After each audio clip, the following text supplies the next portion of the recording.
మంత్రి నారా లోకేష్ పుట్టినరోజును పురస్కరించుకుని టీటీడీ ఒక్కరోజు అన్నప్రసాద వితరణకు 44 లక్షల విరాళం అందింది. జనవరి 23న మంత్రి నారా లోకేష్ పుట్టినరోజు సందర్భంగా భాష్యం విద్యాసంస్థల అధినేత భాష్యం రామకృష్ణ ఒక్కరోజు అన్నప్రసాద వితరణకు టీటీడీకి 44 లక్షల విరాళాన్ని అందించారు. ఈ మేరకు దాత తిరుమలలోని టీటీడీ చైర్మన్ క్యాంపు కార్యాలయంలో చైర్మన్ బిఆర్ నాయుడుకు విరాళం డీడీని అందజేశారు. ఈ సందర్భంగా దాతను టీటీడీ చైర్మన్ అభినందించారు.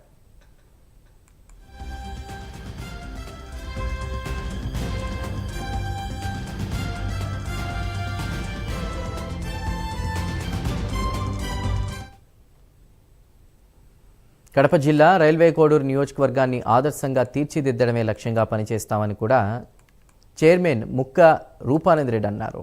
ఇప్పటికే 200 కోట్ల అభివృద్ధి పనులకు శ్రీకారం చుట్టామని ఆయన తెలిపారు. ఇక కూటమి ప్రభుత్వంలో అభివృద్ధి సంక్షేమ పథకాలు సూపర్ హిట్ అని, ప్రజా సమస్యల పరిష్కారం కోసం నిరంతరం పనిచేస్తున్నామన్నారు. మాజీ ఎమ్మెల్యే కోరుముట్ల శ్రీనివాసులు విమర్శలు చేయడం హాస్యాస్పదంగా ఉంది అంటున్నటువంటి కూడా చైర్మన్ ముక్క రూపానంద రెడ్డితో మా కడప ప్రతినిధి సుధీర్ ఫేస్ టు ఫేస్. నియోజకవర్గం అభివృద్ధి ధ్యేయంగా తనకంటూ ఒక మార్క్ వేసుకొని రైల్వే కోడ్ నియోజకవర్గాన్ని సంక్షేమ పథకంలో తీసుకెళ్తున్నారు కుడా చైర్మన్ ముక్క రూపానంద రెడ్డి గారు. అయితే ప్రతిరోజు నిత్యం ప్రజల్లో ఉంటూ కూడా ప్రజా దర్బార్ కార్యక్రమాలు నిర్వహిస్తూ ప్రజల నుంచి వచ్చినటువంటి వినతులు స్వీకరిస్తూ అప్పటికప్పటిగా ఆ సమస్యలు కూడా పరిష్కార దిశగా కూడా అడుగులు వేస్తున్న పరిస్థితి అయితే ఉంది. అయితే ఇదే అంశానికి సంబంధించి మనతో మాట్లాడేందుకు కూడా చైర్మన్ అలాగే రైల్వే కోడ్ నియోజకవర్గ ఇన్ఛార్జ్ ముక్క రూపానంద రెడ్డి ఉన్నారు. ఆయన తెలుస్తుంది. సార్, ఏంటి చెప్పండి, ప్రజా దర్బార్ కార్యక్రమంలో మీకు ఎటువంటి అంశాలు మీ ముందుకు వస్తున్నాయి? ప్రధానంగా ఏవైనా దీనికి సంబంధించినటువంటి రోడ్ల సమస్యలు కానీ అలాగే కాలువల సమస్యలు కానీ ఇలాంటి ఏమైనా సమస్యలు వస్తున్నాయి?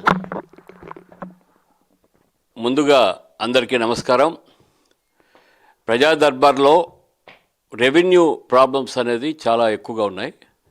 రెవెన్యూ ప్రాబ్లమ్స్ గురించి వస్తున్నాయి, అర్జీలు వస్తున్నాయి. అవి ఇమ్మీడియట్గా నేను ఎంఆర్ఓ గారికి ఫోన్ చేయడము, ఆర్డీఓ గారికి ఫోన్ చేయడము, ఆ ప్రాబ్లమ్స్ ఉన్నది షార్ట్ అవుట్ చేయడము జరుగుతూ ఉంది. రోడ్లు వర్క్ అంటే రోడ్లు 200 crores వర్క్స్ ఆల్రెడీ చేసినాము. ఇప్పుడు కూడా 20 కోట్ల వరకు ఈ 3-4 రోజుల్లో భూమి పూజ చేస్తున్నాము. రోడ్ల వర్క్ సమస్య అనేది పెద్దగా లేదు. అవి ఉన్నా కూడా మళ్ళీ వచ్చే నెక్స్ట్ మంత్ మళ్ళా శాంక్షన్ అవుతాయి. అదేమి ఇబ్బంది లేదు. ప్రజా దర్బార్లో ఎక్కువ సమస్యలు అనేది రెవెన్యూ మీద ఉన్నాయి. ఆ రెవెన్యూ మీద సమస్యలన్నీ ఎంఆర్ఓలతో కూర్చొని మాట్లాడి డిస్కస్ చేసి ఈరోజు కూడా ఎంఆర్ఓతో డిస్కస్ చేయడం జరిగింది. ఆ సమస్యలన్నీ రాబోయే కాలంలో తప్పకుండా నెరవేరుస్తాం ప్రజల గురించి. ప్రధాన సమస్య మనకి ఇప్పుడు చూసుకోవచ్చు, ఏదైతే కోడూరు నుంచి తిరుపతికి వెళ్ళేది రోడ్డు కూడా కొద్దిగా ఇబ్బందులు పడుతున్న పరిస్థితి అయితే ఉంది ప్రజలు. దీని మీద మీరేమంటారు? కోడూరు తిరుపతి కడప టు తిరుపతి రోడ్డు అనేది 3 ఎంపీలు ఉన్నారు మనకి. ఎవరే కానీ పట్టించుకోలే. నేను లోకేష్ అన్న రాజంపేట పార్లమెంటు బీజేపీ అధ్యక్షుడు గారు ఇద్దరం పోయి పురంధేశ్వరమ్మను తీసుకొని నితిన్ గడ్కరీ దగ్గరికి పోయేసి వితిన్ 24 అవర్స్లో 90 crores శాంక్షన్ రావడం జరిగింది. 4 lanes రోడ్డు కూడా స్టార్ట్ అవుతుంది. మనకు కడప టు తిరుపతి రోడ్డు ఖచ్చితంగా 3 years 4 lanes రోడ్డు పడుతుంది. ఇక ఇక్కడి నుంచి తిరుపతికి పోవాలంటే జస్ట్ 25-30 minutesలో పోయేదానికి ఆస్కారం ఉంటుంది. ప్రజల గురించి ఎన్డీఏ గవర్నమెంట్ ఎప్పుడూ కట్టుబడి ఉంటుంది. సార్, ప్రధానంగా నిన్నటి దినం కూడా రైల్వే కోడ్కు చెందినటువంటి మాజీ ఎమ్మెల్యే కూడా మాట్లాడుతూ అసలు రైల్వే కోడ్లో ఎంతవరకు కుటుంబ ప్రభుత్వం వచ్చినప్పటి నుంచి కూడా ఎటువంటి అభివృద్ధి చెందలేదు, నేను వేసిన గొంగలు ఎక్కడ అలాగే ఉందంటున్నారు. మీరేమంటారు సార్? 20 సంవత్సరాల నుంచి కాంగ్రెస్ పార్టీ, వైఎస్ఆర్ కాంగ్రెస్ పార్టీ ఇక్కడ గవర్నమెంట్ ఫామ్ చేయడం జరిగింది. ఇక్కడ కోడూరు నియోజకవర్గంలో ఎమ్మెల్యే ఉండడం జరిగింది. శ్రీనివాసులు అనే వ్యక్తి ఏమి డెవలప్ చేశారు 20 years నుంచి. నేను ఈరోజు 18 months 19 months అయింది. 200 crores రోడ్ వర్క్స్ చేయడం జరిగింది. నగిరి గాలేరు కాలువకు రిప్రజెంటేషన్ ఇవ్వడం జరిగింది. సోమశిల బ్యాక్ వాటరు ఆల్రెడీ సార్కు రిప్రజెంటేషన్ ఇస్తే అది ప్రాసెస్లో నడుస్తుంది. Koduru Venkatagiri road already process నడుస్తుంది. అది ఆల్రెడీ ఫారెస్ట్ క్లియరెన్స్కి పెట్టాము. అవి కూడా జరుగుతాయి. కోడూరులో ఏనాడు 20 సంవత్సరాలలో జరిగిన అభివృద్ధి ఈ 18 monthsలో జరిగింది. కావాలంటే ఎవరైనా డిబేట్కు నేను కూర్చోవడానికి అభ్యంతరం ఉండదు నాకు. సార్, ఈరోజు ప్రధానంగా రైల్వే కోర్టులో కూడా మంగంపేటకు సంబంధించినటువంటి ఇష్యూ నడుస్తుంది. అది మీ దృష్టికి ఏమైనా వచ్చిందా? నా దృష్టికి వచ్చింది. అంటే ఈ మిల్లర్స్ అనే వాళ్ళు ఏదైతే ఉందో ఇప్పుడు టెండర్స్ ఆల్రెడీ పిలవడం జరుగుతుంది. అది జరిగినప్పుడు మాకు రాయి అనేది మాకు కూడా మాట్లాడి చెప్పి చేయాలి కదా అనే పద్ధతిలో వాళ్ళు చేస్తున్నారు. తప్పకుండా ఆ ప్రాబ్లం అనేది 1-2 daysలో సాల్వ్ అవుతుంది. అంటే ఇక్కడ ప్రధానంగా దిగుమతి చేసే వాళ్ళకి తక్కువ ధరకు ఇక్కడ ఉన్నట్టు పలవరైజర్లకు ఎక్కువ ఇస్తున్నారు అంటారు. దీని ఎలా చూస్తారు? అది గవర్నమెంట్ పాలసీ పెట్టుకునింది, దాని మీద నేను కామెంట్ చేయదలుచుకోవాలా.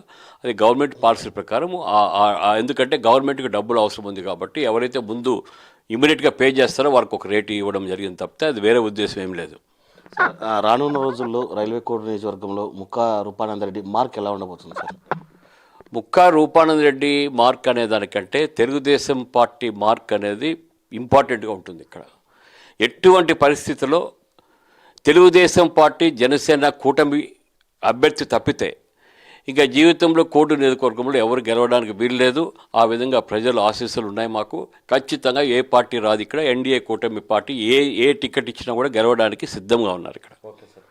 ఇది మొత్తంగా చూసుకుంటే కనుక ఇప్పటికే దాదాపుగా కుటుంబ ప్రభుత్వం ఏర్పడి నుంచి కూడా రైల్వే కోడూరు పూర్తిస్థాయిలో కూడా దాదాపుగా అభివృద్ధి చెందినని, అలాగే రానున్న రోజులు కూడా పూర్తిస్థాయిలో కూడా రైల్వే కోడూరును అన్ని విధాలా ఆదుకుంటామని, అలాగే అన్ని విధాలా కూడా కృషి చేసి అటు చంద్రబాబు నాయుడు దగ్గర నుంచి ఇటు కేంద్రం నుంచి రావాల్సినటువంటి నిధులు ఏమైనా తీసుకొచ్చి కూడా పూర్తిస్థాయిలో కంప్లీట్ చేస్తామని చెప్తున్నారు. అలాగే ఎవరు ఎన్ని అవాకు చవాకులు చేసినా కానీ, ఎవరైనా వచ్చినా కానీ, ఏ డిబేట్ పెట్టినా నేను సిద్ధంగా ఉన్నానని చెప్పి ఆయన చెప్తున్న పరిస్థితి అయితే ఉంది.